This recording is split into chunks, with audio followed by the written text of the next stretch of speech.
Welcome to the Mom Owned and Operated podcast, the podcast about moms and for moms, where we have candid conversations about running a business, raising a family, and remembering ourselves.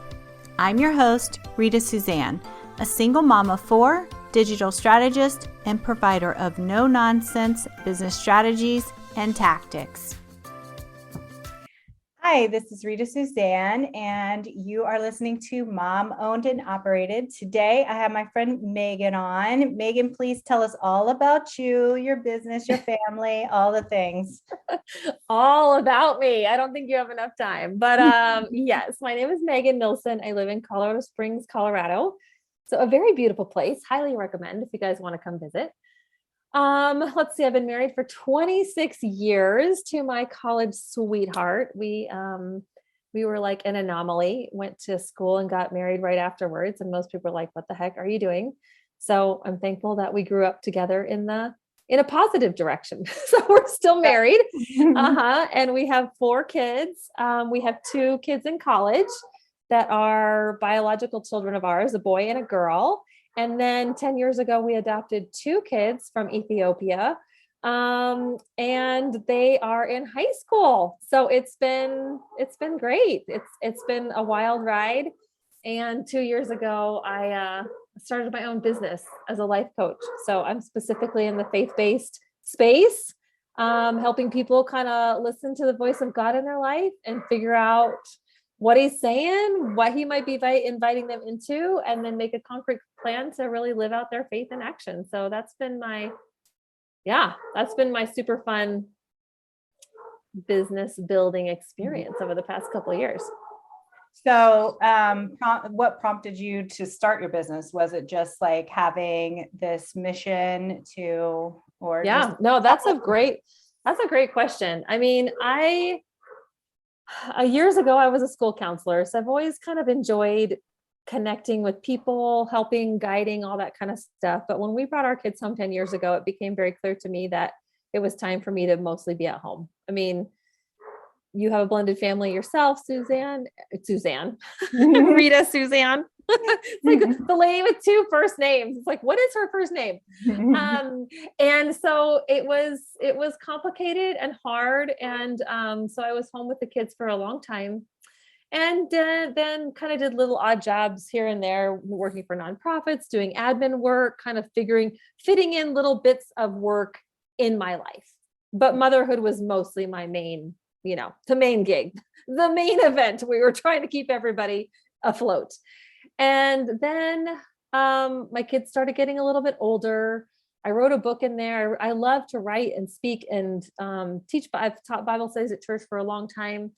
And I really had this, I'm going to call it a come to Jesus moment a couple of years ago, where I was working part-time for a nonprofit that I absolutely love. I love the mission, the whole thing about it. But quite frankly, I was pretty bored doing admin work. And I felt like I was, just sending emails and doing things that didn't feel really congruent with how I feel like I was made and what message I feel like I want to get out in the world. And I'm a person who really values impact. So it's less about the income for me and way more about how do I feel? Do I feel like I'm making an impact? Am I making a difference? And so a couple of years ago, at the end of 2019, I was just like, you know what? I'm not getting any younger. And I have all these ideas of things that I would love to do. And I don't know what to do with that. Here I am, a stay-at-home mom, kind of working part-time, doing this and that. And I really want to be speaking or writing or whatever. And so I decided to hire a business coach. I mean, I had a girlfriend who was kind of she actually used to be my hairdresser, and she pivoted into this business coaching space. And so we had talked, in the hair chair all these years. Right. And she said to me, have you ever thought about starting your own business? And I was like, no, absolutely not. I'm not an entrepreneur. No.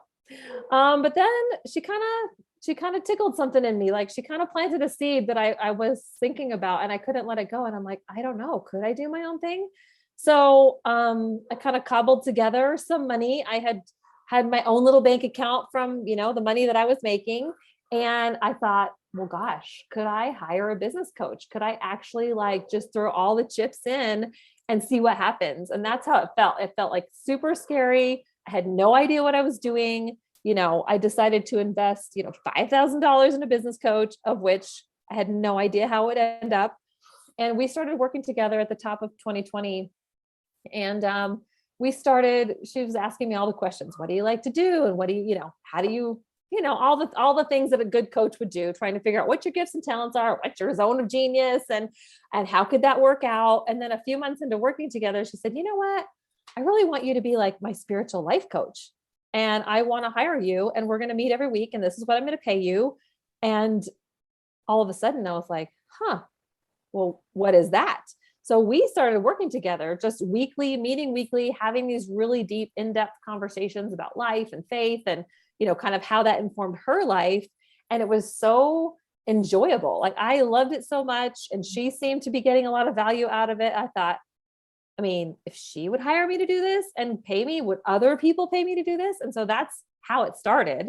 Mm-hmm. And I feel like in some ways it just kind of dropped in my lap.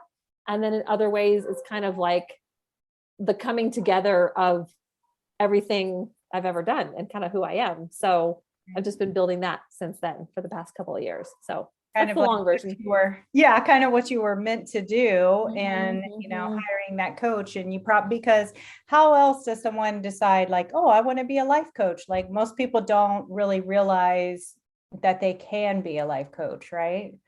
Yeah. I mean, I would highly recommend hiring a coach if anybody feels like they have an inkling of a thing that they've always wanted to do, write a book or start a podcast or start a business, like anything that you feel like I have always dreamed of doing this, but I, for the life of me, have no idea how I would go about actually implementing the steps to do it. Mm-hmm. Like a coach for me was a no-brainer, even though it felt like a massive financial commitment. I just know myself. Like I have these ideas and these dreams, and I'm like creative by nature, but then the implementing of the thing has always been kind of my Achilles heel. I think it creates some accountability in addition to like getting the steps that you need in order to get there. Mm-hmm. And I think that that's the most important part. I remember when I started my business, I met a coach and she, we were talking, kind of partnering up on a couple of projects, and we became friends, and she was just telling me like, you need to work on your mindset. And coming from corporate, I had really no idea what that even meant. And, right. Had I probably not met her, then I don't know if I would be here. Like if I would have been able to get through all of the blocks that I had coming from a corporate world to a entrepreneur mindset, because it's completely different. And I don't think that you realize that until you actually start your business. Mm-hmm. And you have someone else kind of leading you through the process and kind of helping you. And then, when you have these problems, bouncing the issues off of them and saying like, well, what do I do about this? Yeah. Like, I still give her full credit for all of the help that she gave me. Like she was so instrumental in just changing my mindset over all these years. And it's been amazing. So I definitely agree. Like you should hire a coach, hire a mentor, get help, join a group thing, a mastermind. I got into a mastermind as well when I first started, and that was also very helpful as well. Yeah, I mean, two things come to mind, especially the first thing in that mindset space is I remember in the very beginning when we were just talking about it, and she kind of mapped out her offers, right? Like you could meet with me for 4 hours and it's $250, or you could meet with me for, I don't know, a month and it's this amount, $1,000, or you could be all in at 6 months for $5,000. And at that point I was like, what? I will never choose that one. Like, no. I was like, well, I think I like the $250, maybe like $1,000. And she was already, before I even committed, she was like pushing me, and she was like, why do you want that? I'm like, well, because it's just an easy kind of safe place to start. And so she really got me thinking, and she was like, what would it mean to you to be all in for 6 months at $5,000. And I said, I mean, honestly, she kind of took my breath away and I got a little bit teary and I was like, I guess it would mean that I believe in myself. Right. And so I had to have that moment of, why am I doing this? I'm really doing this for me and for the possible impact on down the road. But for me to start my own business, I had to have that moment with myself of like, do I really want this? And if I do, how much am I willing to commit to it? You know? And then I just needed a high level of accountability, because I feel like in isolation, especially as whatever, a mom, a business owner, you name it, like if we live our life kind of isolated in our own private worlds, there's really no accountability. We can kind of have ideas and we can have things that we want to change. But when we say it out loud to someone else, even if it's just a friend or a child or you, it's one thing to have it in your mind, kind of just percolating privately. And it kind of is sort of true. But the minute you say it out loud to someone else and you're like, you know what, I actually want to start a business, or I actually want to work on this relationship, there's like this moment of accountability. And so I think that's the other thing that a coach provides, is just someone, like you're saying it out loud to someone, and it means A, that it's true, and B, that you want to do something to get there. And you kind of put your feet to the fire a little bit, like, all right, you push you to get there and put you in your, and push you out of your comfort zone, which I think is what a lot of us are, used to. We're so used to staying in our comfort zone. And so by hiring a coach, it really helps us. And just think, everybody says this all the time, but, athletes need coaches, like every person needs, something, I think. And a lot of times when people don't hire coaches, they just, I think, can not always, but sometimes can stay stagnant in where they are, Well, and somebody else can see your blind spots. Like I can think that I'm doing all the right things, especially if you think of the athletics. You can think you're doing all the right things to shoot that basket or whatever. And so a coach can look at you and be like, your hips are completely out of line, like in your business. Your messaging is completely, nobody understands what you're saying. Oh, I thought everybody understood what I'm saying, but they don't. Okay, good to know. I need to work on that. So that's true, because in the gym, my trainer is always like, wait a minute, stop. You're completely leaning forward. You're like, what? Yeah. I'm like, wait a minute. I thought my form was good. Yeah. And he's like, no, like you're leaning to one side. And I'm like, I didn't even know, so I think that that's completely true. So what would be like some of the best lessons that you've learned that you can actually share with us? Oh my gosh, the best lessons. Shoot, girl, that's a good one. I think in business, a lot of it is really about, for me personally, I've really had to work on my confidence and that it's not about me. So one of the blocks I think I had in the very beginning was I had really a lot of trouble selling to people because I was making it all about me. They're going to get annoyed. They're going to think I am trying to make money, And so when I make this business or this messaging all about me, I feel very self-conscious. I feel timid. I feel like I don't want to make that phone call. I don't want to reach out because they're going to, I tried and I'm going to be annoying, etc. But one of the biggest lessons I feel like I've learned over the past couple of years is if you can switch that mindset and you really kind of reframe it and go, actually, the product or the service that I'm offering is actually not about me. I believe that it can help you. Now you get to decide if you think it can help you and if you want to say yes to that. So that's your decision.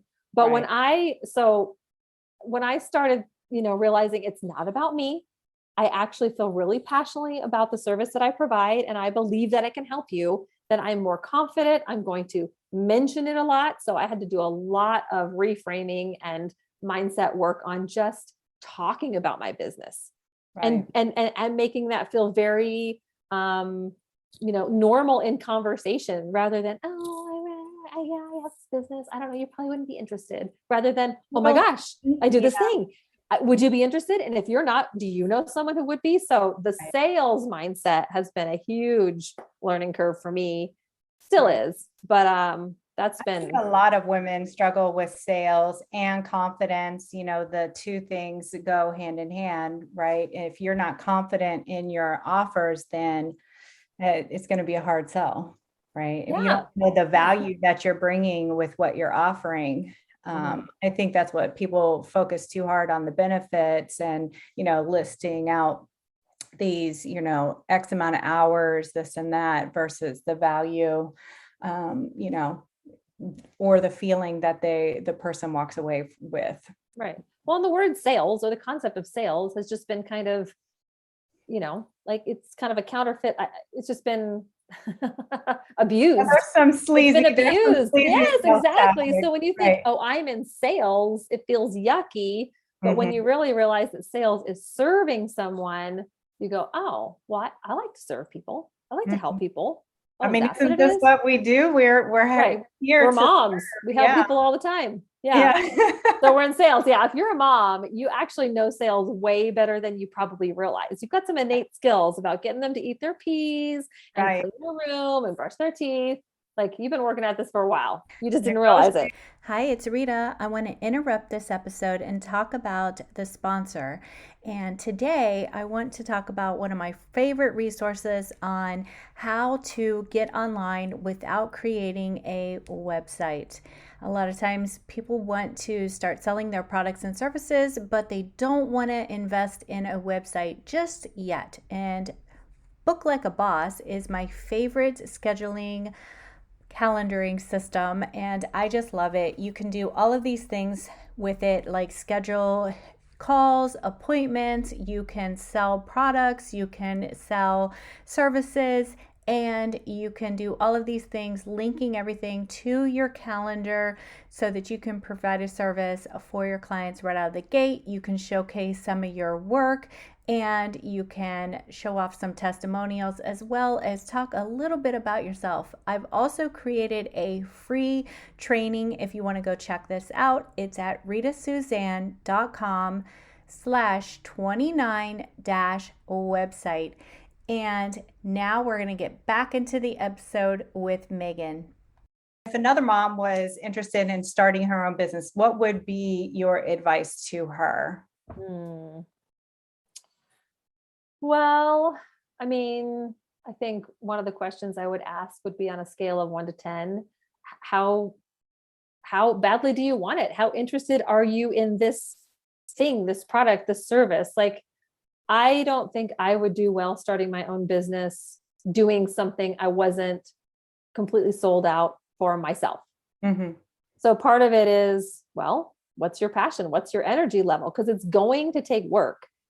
And it's going to take a lot of hours of you kind of doing the thing, even if nobody's asking you for it. So what's your energy and your passion level? And what season of life are you in? Like, how realistic is it for you in your given season of life with your circumstances? Are you, like, for example, if you're married, okay, I would think, and if your husband's making a decent amount of income and you're like, you know what, I actually can take a step back and play around with building a business and getting an income because we have another source of income over here. That gives you a lot more cushion to have, to take your time and figure this out. If you're in a season where you're like, oh my gosh, I need to put food on the table tomorrow, there is no other option, then maybe it is sort of like, I'm going to have a job where I have a fixed income and start my business on the side. So I feel like there's a lot of nuance and complexity to the season of life, the circumstances of your actual family situation. Are you single? Are you married? So I feel like it just depends. And I feel like a mom really needs to get pretty honest and clear about what the actual state of life is inside her home, and then decide, can this fit? Does this reasonably fit into my life? Or is it something that is maybe for a season down the road? You know what I mean? Is it a now or not yet? I would never tell her to give up on her dream. Like, if she wants to start on her business, that's fantastic. Like, yes, but how would you reasonably want to do this? Right. I would say to honor your relationships, to honor like your emotional and mental well-being in this season of life is a biggie in my opinion. Oh my gosh, it's almost like what we were talking about with me, like trying to put all the things on the plate and realizing, not everything can fit on the plate right now. So you have to take some stuff off of the plate, and figuring out what it is that needs to come off, I think is crucial. Like for me, it's just trying to do the things that I enjoy and that I love. And, luckily I'm at a place where I can do that. But had I started my business just now, I just don't think that it would have been the right time, because there's just too many things going on. So I think that that's wonderful advice. So as usual, I'd love to talk about self-care, probably because I need tips and advice. Because you need it. We've discussed that. Yes. I need to know, like, what are you doing so that maybe I can actually implement it in my life for self-care? What am I doing? Oh my gosh.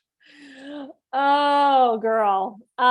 It's so funny. I feel like there's big things and little things. Like the little thing that I do is make myself drink a big, huge thing of water before I have coffee in the morning, because I realized I was actually really dehydrated. So that seems small, but I don't know. A little while ago, I just started saying, I can't have my coffee until I have like 22 ounces of water. So that was just a way for me to get started at the beginning of the day in self-care. I really love to move and to exercise. So for me, I have to kind of figure out generally a non-negotiable as to how I'm going to move my body. I like to do the gym. And I try to organize my day and my business around it so that other things don't creep in. I mean, if it's a snow day or vacation or whatever, fine. But like on the general normal weeks, I really do try to move my body, whether that's going for a 30-minute walk or going to the gym and taking a class. It's the only way I can really stay sane. Because I agree. I think that that's what's fallen to the wayside for me was not going to the gym. I was so busy with all these things that something kept on creeping up. Like, I can't go to the gym. But during the summer and fall and spring, I'm really good at like getting out and riding my bike and like going and just for no reason. I'm like, I need a break and I'll go. But, here in Ohio, the weather is so sporadic. So, that part, I really miss California because of the hiking that I used to get to do regularly, like daily. But I mean, I think that one thing that my coach taught me from the beginning was, you need to exercise every day. It's non-negotiable. Like every day you need to do something, whether you said like it's a walk or it's, stretching or doing something. And I think that when you have kids and you have other responsibilities, it's so easy to put yourself to the back and not do the things because something else is always so important, Yeah. And I think the mantra that kind of helped me years ago was something's better than nothing. So, I think my original idea was, well, if I can't go to the gym for an hour, then forget it. It's not happening. Right. Then you realize, if I can do something for 10 minutes, if I could do squats and push-ups for 10 minutes or something, it's going to elevate your mood. It's going to elevate your heart rate. And honestly, ever since I've been doing more like CrossFit stuff, I'm like, shoot, at 15 minutes, 15 minutes, that's pretty effective and efficient. So I don't know where we get the idea that it has to be a certain amount of time or it's not worth it. Like from like doing all those classes and tapes and all that other stuff.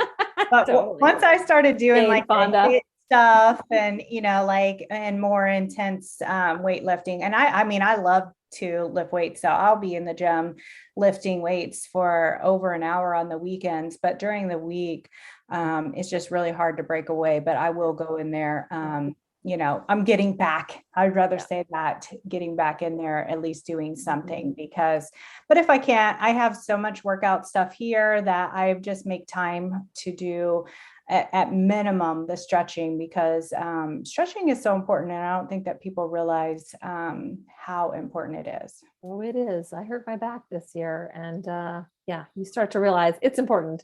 Right. I feel like the last thing I try to do is leave a novel by the side of my bed, a fiction book, because I realize I've been in this state of nonfiction and like self-improvement.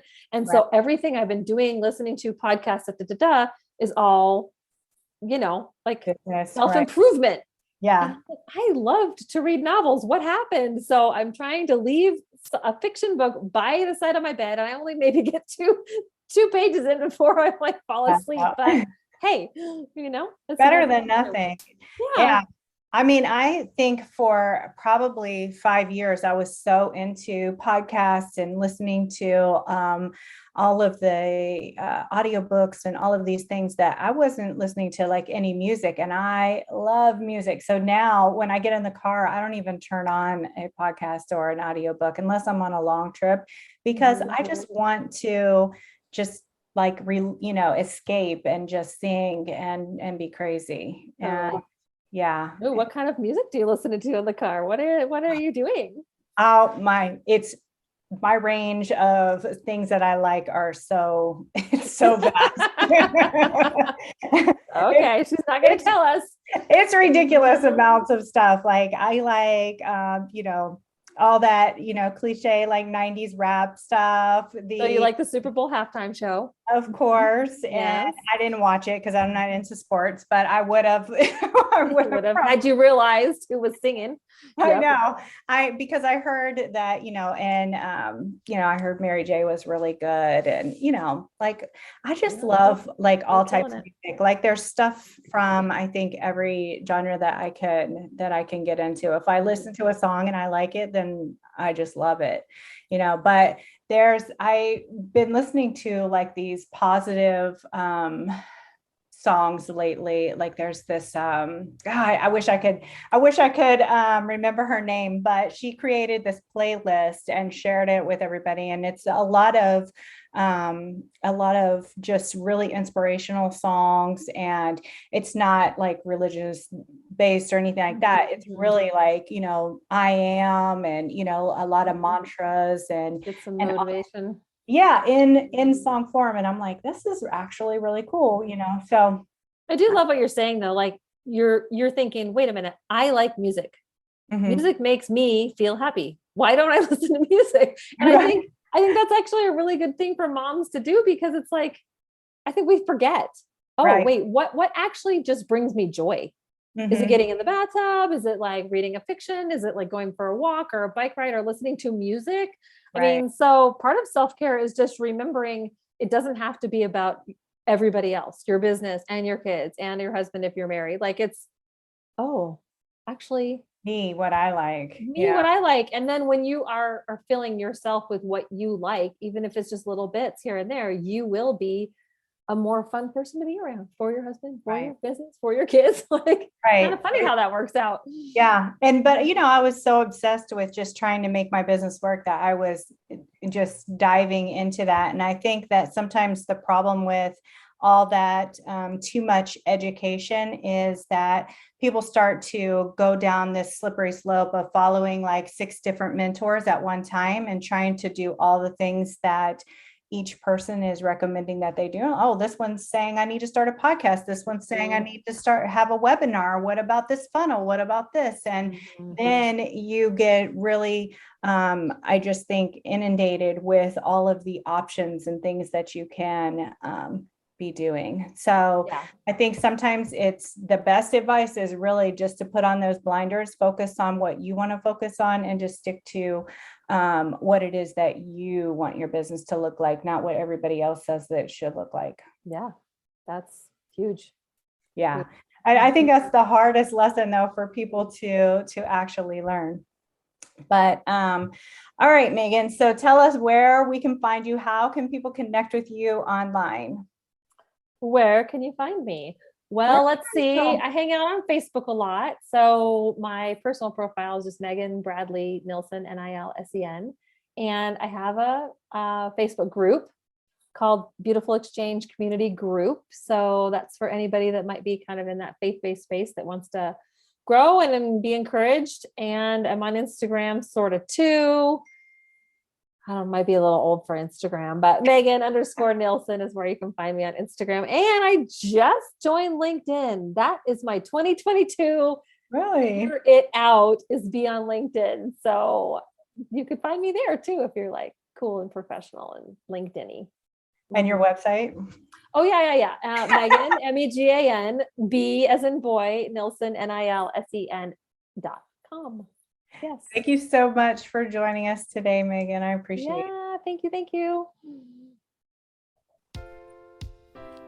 And there you have it. I want to encourage you to remember that being a mom who runs her own business is not easy.